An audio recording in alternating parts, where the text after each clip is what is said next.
மஞ்சள் பூசணியில் கூட்டு பண்ணியிருப்போம், பொரியல் பண்ணியிருப்போம், பாயசம் பண்ணலாமா? இப்போ மஞ்சள் பூசணி பாயாசம்.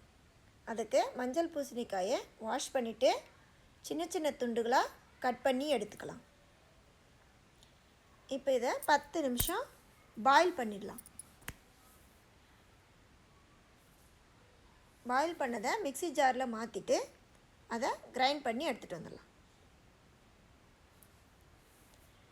இப்போ கேஸில் ஒரு பேன் வச்சு மிக்ஸி ஜாரில் இருக்கிறத ட்ரான்ஸ்ஃபர் பண்ணிடலாம். இது ஒரு 2 மினிட்ஸ் கொதித்து வரட்டும். இப்போ நம்ம 2 கப் பால் சேர்த்து லைட்டாக மிக்ஸ் பண்ணிவிட்டு ஒரு 2 மினிட்ஸ் விட்டுடலாம். இப்போ 1 கப் சர்க்கரை சேர்த்து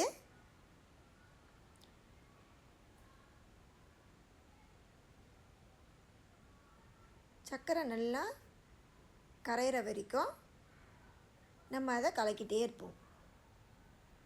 சர்க்கரையை போட்டுட்டு நம்ம அப்படியே விட்டுட்டோம்னா அது நம்ம பேன்லேயே ஒட்டிடும். அதனால் என்ன ஆகுனா அதோடய ஸ்வீட்னஸ்ஸு நமக்கு கிடைக்காம போயிடும். அதனால் நல்லா கிளறி விட்டுடலாம்.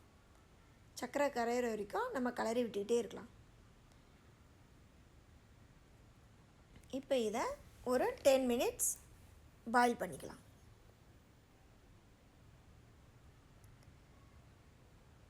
இது ஒரு திக் கன்சிஸ்டன்சி வர வரைக்கும் இதை நம்ம கலரி விட்டுகிட்டே இருக்கணும்.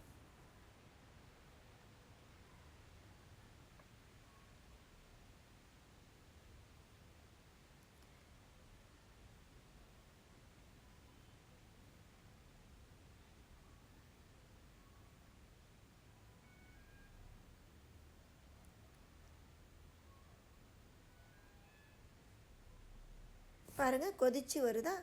இப்போ லைட்டாக திக்கும் ஆயிருக்கு. இப்போ என்ன பண்ணுவோம், நம்ம ஒரு பேனில் கீ சேர்த்து முந்திரி, ட்ரை கிரேப்ஸ், சாரப்பருப்பு சேர்த்து லைட்டாக பொன்னிறமாக வர வரைக்கும் வறுத்துக்கிட்டே இருப்போம். பொன்னிறமாக வந்ததும்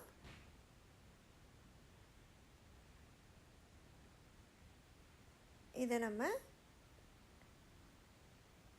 பேனில் சேர்த்துருவோம். இப்போ சுவையான பம்ப்கின் பாயாசம் நமக்கு ரெடி ஆயிடுச்சு.